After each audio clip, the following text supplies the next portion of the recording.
This week abroad. Nations struggle with austerity woes. We reduce taxes, we remove our range. The taxman to collect less in Guyana. And U.S. lifts trade embargo on Sudan. Hello and welcome to This Week Abroad. I'm Andrew Laidley. Let's go around the region.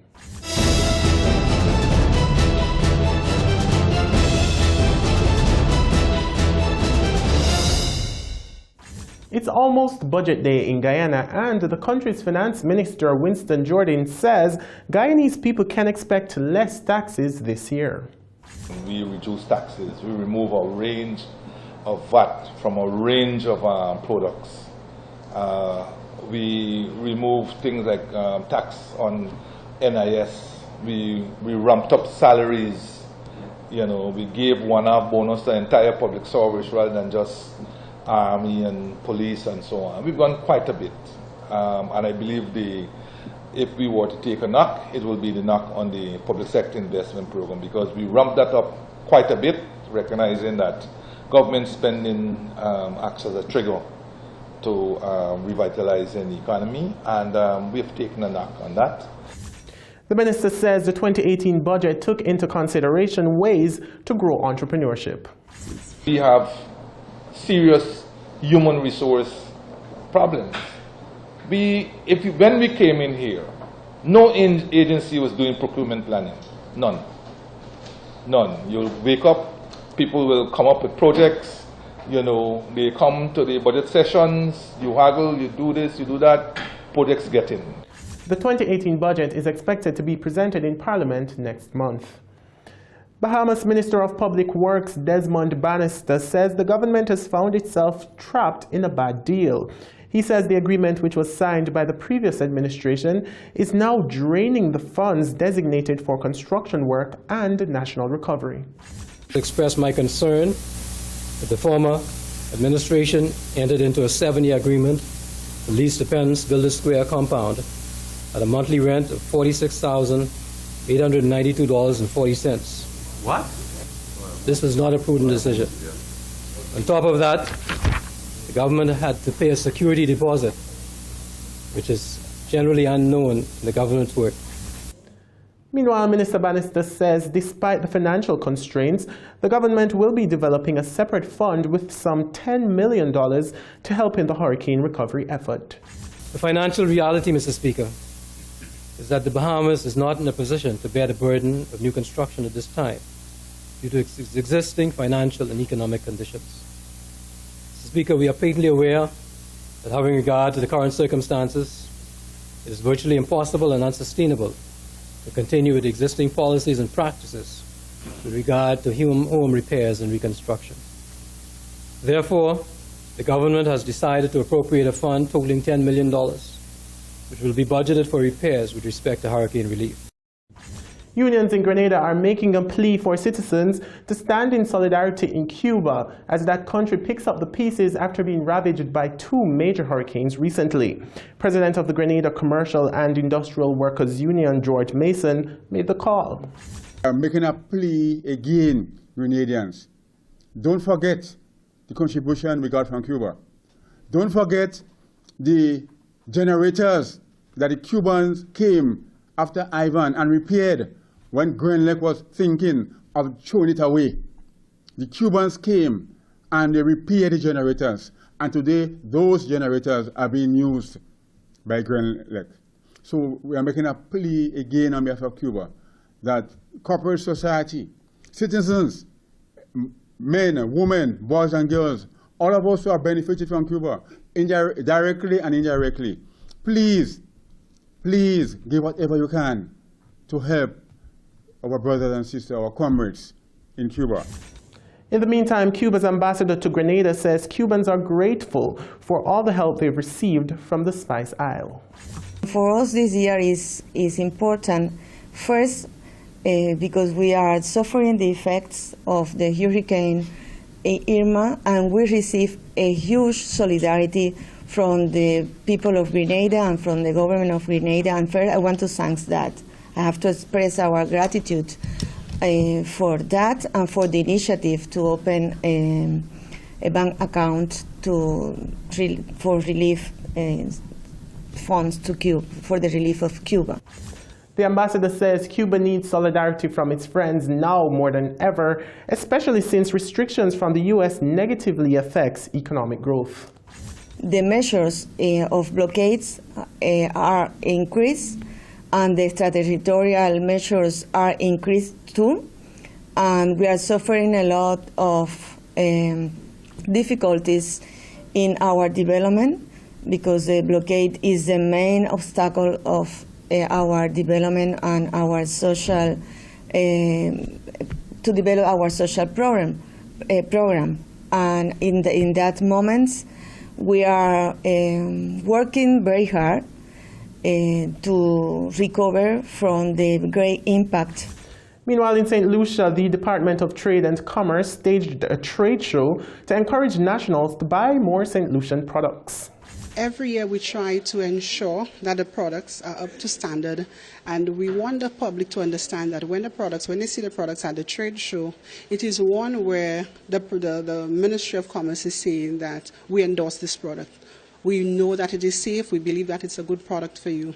But time and time again, we have to work with the consumers where they think that things that are produced locally are inferior.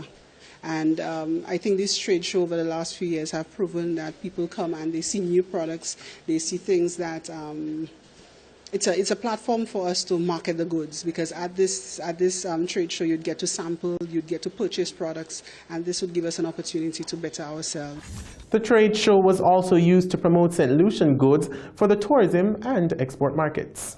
What we do focus on export, and even last year, one of the successes of last year's trade show, we got to have a setup with Bay Gardens, and this came out of the trade show where the managing director came in and he saw the products and he said, okay, let us set up at a particular time throughout the week, and then would allow persons to come in, the visitors now, to come in to see the product. And this is a form of export. And this year we'll be focusing heavily on the tourist market.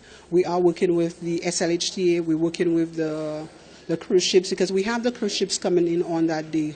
Normally a Sunday, it's a quiet day for the cruise, so then we would allow them to come in to use the trade show to come in to get authentic goods. Up next, how are Bajans coping with tough austerity measures? A closer look after the break.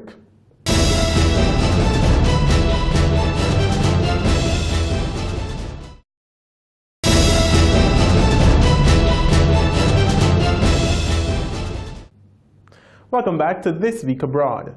Now, a few months ago, the Barbados government announced revenue collection measures, which included increases in taxes across the board.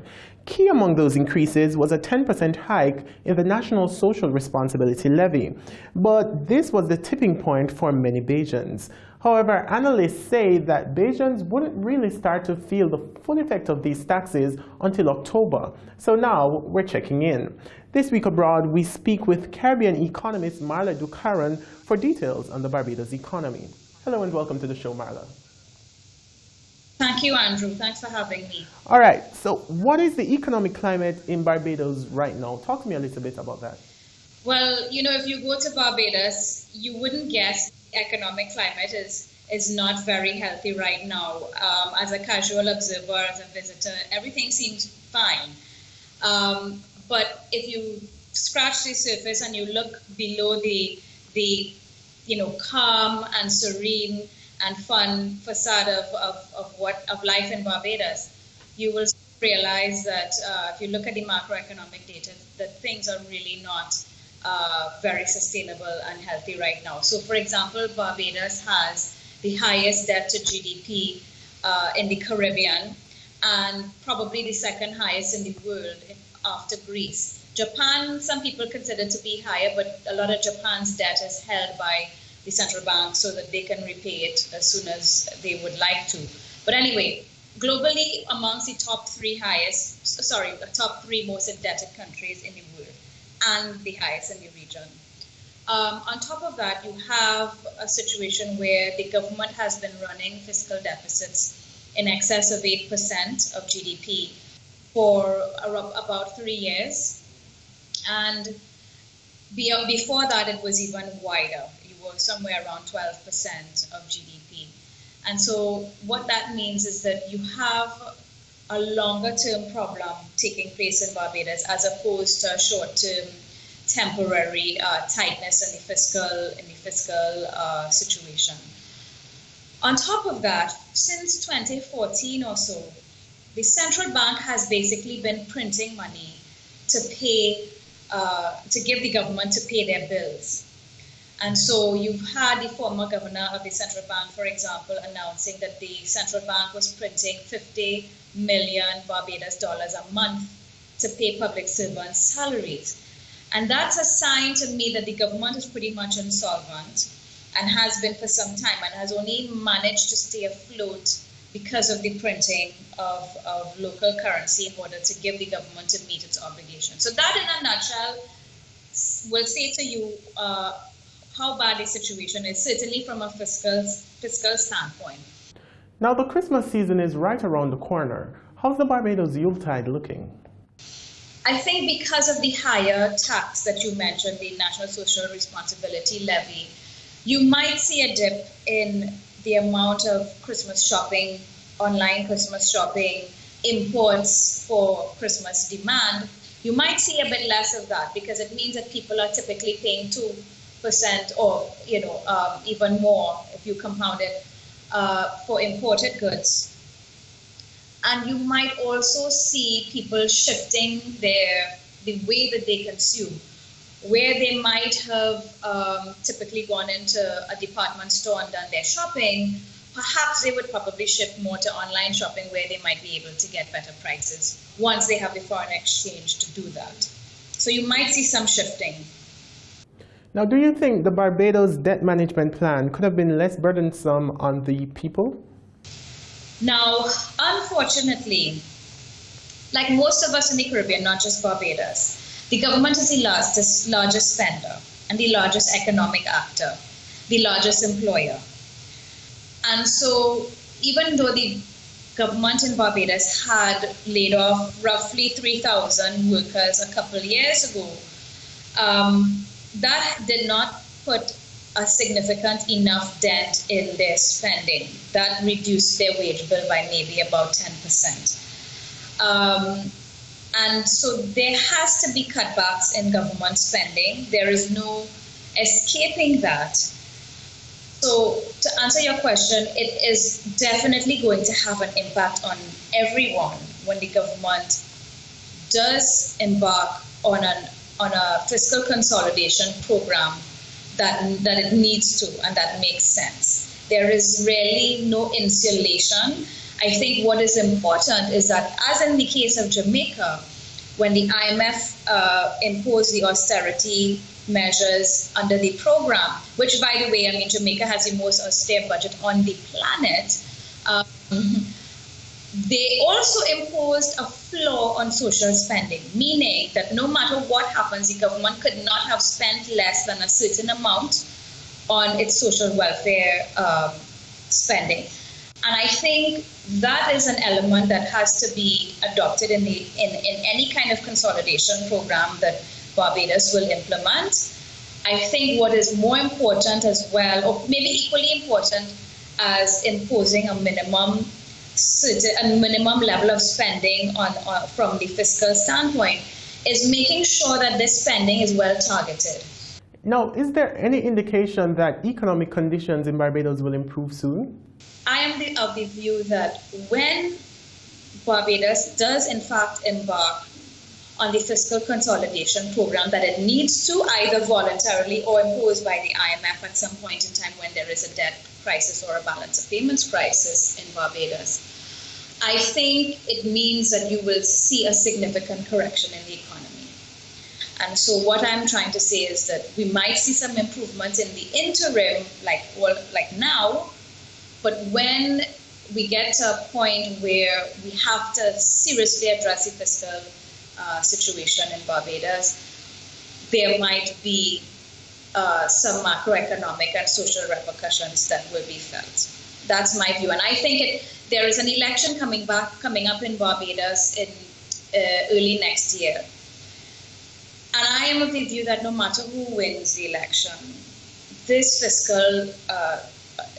unsustainable fiscal path that Barbados is on has to be corrected. Like I said, either voluntarily or by an IMF program if it isn't corrected before. And you will see some fallout from that. So the short term might be positive, but the medium term to me shows that there will be some fallout. There's some negative fallout, but we will set the stage then for a longer term, more favorable outcome. And how is the private sector responding to the austerity measures? Well, you might have seen earlier, a couple months ago, roughly, was it about 20,000, 30,000 Barbadians came out for a march. In Jamaica and Trinidad, we do that kind of thing all the time. In Barbados, this is not something we see. And so I took that to mean that people are not happy with the situation. So to answer your question, probably the response is not that favorable. People are not very happy with the current situation.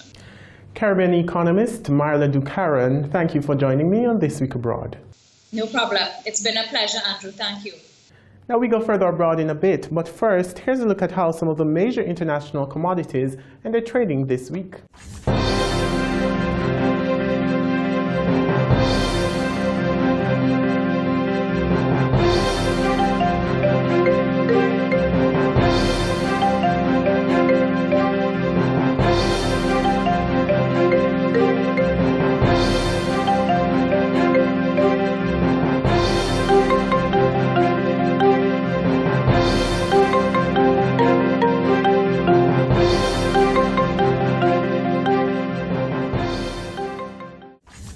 When we come back, after 2 decades, the U.S. lifts trade embargo against Sudan. The international stories are next.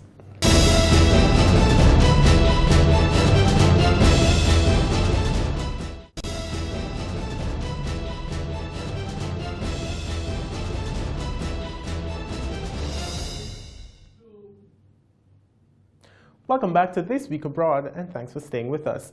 Now, after a 20-year trade embargo, the United States has lifted sanctions against the government of Sudan. Al Jazeera's Scott Heidler reports. Joy on the streets of Sudan after the U.S. State Department announced it was lifting 20-year-old economic and trade sanctions. It's seen as a move down the path of normalizing relations. Some think it'll improve their life. As you see, the American and Sudanese flags are flown in a spontaneous, popular, joyful reaction. This is an indication that the sanctions have had a heavy toll on the people and the economy. Prices and living costs have fallen and made it easier for the needy. The announcement was widely anticipated, a process started under President Barack Obama. The U.S. saying the move came after Sudan began addressing concerns of fighting terrorism and human rights abuses. The sanctions were piling pressure on an already struggling economy. It's true that the country is facing economic problems. However, the sanctions exacerbated, if not complicated, the situation. It doesn't enable government officials to restructure the economy as it should be. There were also assurances that Sudan won't enter into arms deals with North Korea, and it had already diplomatically distanced itself from Iran. But the opposition feels it's the wrong way to go.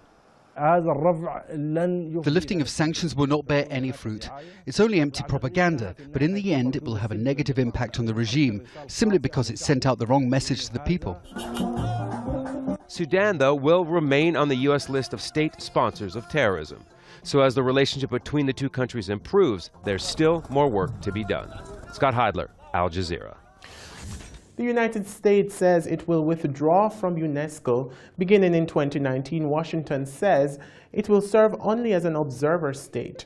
U.S. officials said an anti-Israel bias within the cultural agency is the reason for the decision. CGTN's Liling Tan reports. This is the latest international kerfuffle. The U.S. wants out of the UN's Education, Scientific and Cultural Organization, and it's blaming arrears at the agency, the need for reform, and an anti-Israel bias. Unfortunately, this venue has become politicized, undermining the work of UNESCO across its mandate. It's become a venue for anti-Israel bias, and unfortunately we are taking the decision to withdraw from UNESCO at this time. UNESCO's outgoing Director General, Irina Bokova, tweeted that she deeply regrets the decision. At a time when conflicts continue to tear apart societies across the world, Ms. Bokova said, "It is deeply regrettable for the United States to withdraw from the United Nations agency promoting education for peace and protecting culture under attack." At the heart of the alleged politicization and anti-Israel bias is a UNESCO decision in July that appears to have been the last straw, when member states voted to designate two disputed holy sites on the West Bank, the old city of Hebron and the Tomb of the Patriarchs, as part of Palestinian territory, despite protests from the US and Israel. Now, the proper thing, in my view, for UNESCO to do was designate them as World Heritage Sites, as is their normal practice, without designating whose sites they were. And so they did step into this. Now, the US, by withdrawing, doesn't actually solve that problem. It probably makes it worse. The US provides a fifth of UNESCO's funding, but Washington stopped paying the agency after it voted to include Palestine as a member state in 2011. So the US is in arrears by about $550 million in back payments. But who stands to lose the most from this? Not just UNESCO. So this certainly hurts the UNESCO, and I think it hurts the United States. Because we will lose the influence that we would have that comes with having a seat at the table. Following the U.S. decision to withdraw, Israel has also said it will quit UNESCO. Liling Tan, CGTN, New York. Meanwhile, there are signs Brexit is already affecting the UK's construction industry. More from Sky News. We've seen a lot of commercial clients hesitating on developments, on production, and so clearly that is now starting to work its way through, and it affects everybody in the industry, mainly because of uncertainty. And so we need to go forward with a clear plan, of course. How do you reconcile your findings of this survey with the reasonably positive construction data that we had earlier this week? Well, I think construction is a big animal. It's bigger than aerospace and automotive put together, and therefore there's a long lead-in time. So consequently, data taken at different points in time will give us different results. So, clearly, as this works its way through, I think we will see different perspectives. But the sort of leading indicators have told us for some time that genuinely people are concerned about the post-Brexit position. Of course, the construction sector, getting data from it is notoriously volatile. Do you see much change in people's opinions and expectations on a month-to-month basis? I would say not necessarily on a month-to-month basis, but certainly on a quarterly, if not 6 monthly basis. People's inputs and feedback changes views, gives different perspectives. And of course, as we see the political situation unwind, then that moderates people's views. It's worth pointing out, of course, that whilst a lot of your members are quite uncertain, they're also pointing out that there are quite a few positives from Brexit, such as the need to train more workers in giving them skills. Indeed, and I think one of the challenges for many industry, in particular for construction, is a lacking in skills. And to some degree, you would hope that this will jumpstart some really positive moves to improve all of our skill settings to deliver the outcomes that we need across the industry. That's it for this week abroad. Thanks for joining us. We're back next week with more regional and international stories. But remember to catch BATV News weeknights at 7:30 p.m. I'm Andrew Laidley. Pleasant viewing.